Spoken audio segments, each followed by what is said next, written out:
Hello and welcome to the BRR Legal Brief, where we bring you the latest legal issues affecting corporate Australia. I'm Kate Ritchie. Last week we saw ASIC regulator Greg Metcalfe announce that he would like to see a review of Australia's takeover provisions with potential avenues of reform to include the creep provision and also the potential introduction of a put up or shut up rule into Australia. Joining me to discuss the potential review and whether we need changes to the rules is Richard Kriedemann, who's a partner at Allens. Welcome. Thank you. Thank you for having me. Well, Richard, before we look more closely at the rules, what's prompted ASIC's call for review? Well, I think in the case of the creep exception, it's definitely the acquisition by Gina Reinhart of the initially 19% interest in Fairfax and the acquisition by Crown of a 10% stake in Echo Entertainment. So interestingly enough, the debate's been sparked by two people who actually haven't used the creep exception. Okay. On put up or shut up, that's actually I think that's the most recent iteration of a much longer debate, and that's been going on really ever since people started adopting bear hug proposals, which is the putting of an incomplete proposal to a target company, which then becomes public, puts pressure on the target company to engage on the merits of the proposal in a situation where the person putting it is not actually obliged to proceed, and that's perceived by the regulator as a sort of a flaw compared to the regime which would apply for a traditional takeover. Well, I'd like to talk more about the put up and shut up rule in a minute, but if we look firstly at the creep provisions, how do they currently operate in Australia and how would we change them, or what's on the cards here? Sure. Well, I guess you need to take one step back. The creep exception is an exception to the 20% takeover limit, which says that you can't acquire more than 20% of a listed company unless you find an exception, most commonly a takeover or a scheme or a creep. The way it works is that once you've held at least 19% for at least 6 months, then you can creep by 3% every 6 months. So what you need to do if you're wanting to avail yourself of it is look at what your interest was 6 months ago, look at what you've bought in between time, and the difference is the headroom that you've got available to you. It's been around for a very long time, since 1980. I actually was not focused on takeovers policy in 1980, but the work that we've done suggests there was really never a big debate about whether it was a good idea or not. My own take is that it's actually a quid pro quo for quite a tight regulatory regime for takeovers with the 20% limit without things like follow-on bid rules. So that the creep exception was introduced as a sort of I guess to reduce some of the impact of the rules when they first came in. The current debate is really whether we should continue to have that rule at all. The UK abolished it back in 1998, and ASIC's position, as I understand it, is to consider whether we move it back down to 1% every 6 months with a cap at 30. So that's the current debate. And would that cap and that removing it to 1%, do you think that's something that would be welcomed by industry? Is it a good move? Well, I think it's seeking to fix something which isn't broken. And what people, I think, have not focused on is that there's actually quite a bit of protection there already. You have to have 19% for at least 6 months. You can every 1% creep triggers a disclosure obligation. The target company can issue tracing notices at any time in between. So it doesn't need to be a sort of a takeover by stealth. There's actually not a lot of stealth involved. Okay, and that was actually my other point on the takeover by stealth. Is it used commonly in Australia for this purpose? No, it's not. From a bidder's point of view, it's a pretty unusual strategy if your objective is to get to control, to start by acquiring 19%, sit there for 6 months, and then creep every 6 months. You're a very patient bidder if that's the way you're behaving. I've seen it most commonly in situations where a person already has control and they're seeking to consolidate it, and they've got control usually by making a takeover which hasn't got to 100, or they've actually started off with control if they've, say, floated off a minority interest.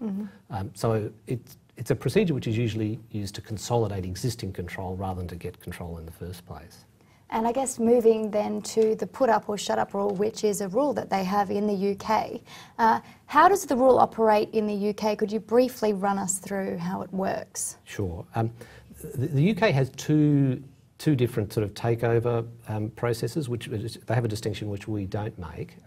The first is a sort of an announcement of a possible takeover offer, and that's one, oddly enough, which needs to be made by the target. If there's a leak of a controlled transaction or an untoward movement in the share price, then the target can be obliged by the UK panel to make disclosure as to every person it's having those discussions with. And then having been outed by the target, each of those people needs to, within 28 days, announce an intention to make a firm takeover bid or announce that they're not going to proceed. And in that case, they're locked out of the process for 6 months. The second is sort of a firm announcement of an intention to make a takeover bid, which is quite similar to the rule we have here. The reason, though, that rule is as strict as it is in the UK is that they have a much stricter approach to frustrating action that we do. So you actually need this rule to deal with a regulatory requirement we don't have in the same form.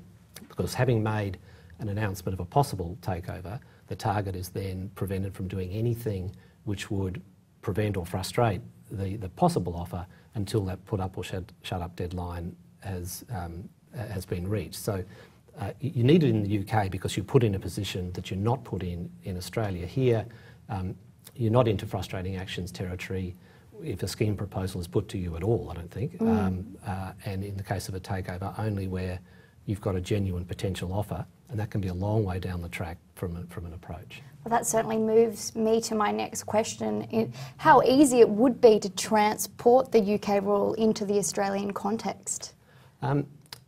Well, I guess there's a threshold issue as to whether we need to have it.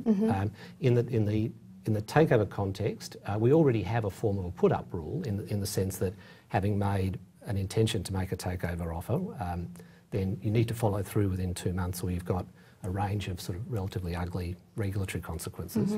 So it's really only an issue in the case of schemes where a person puts a scheme proposal to a target company, and what happens with that proposal is really up to the target.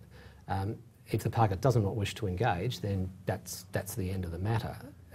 So if you're going to import the rule, what you'd need to oblige, I think the way you'd need to translate it is to say, if you make a scheme proposal and the target company does not sign up to that scheme proposal, then you should, within whatever period, come up with or make a takeover announcement or be locked out of doing anything for 6 months.